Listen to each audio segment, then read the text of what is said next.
Hello my crafty friends, this is Claudette with Stamping with MsPuff. Thanks for tuning into my creative corner. Today is Quick Tip Tuesday, and what I want to talk to you about, does this ever happen to you when you fold the base of your card, your edges are uneven? I don't know if you could see that.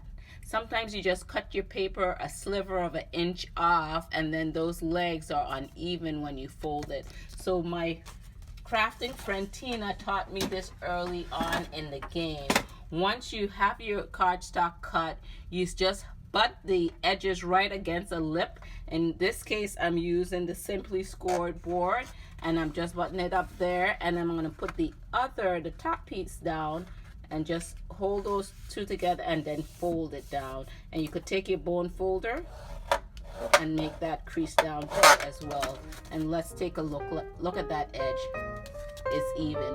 So that's my quick tip of the day. Thank you guys for tuning in. Until next time, happy crafting.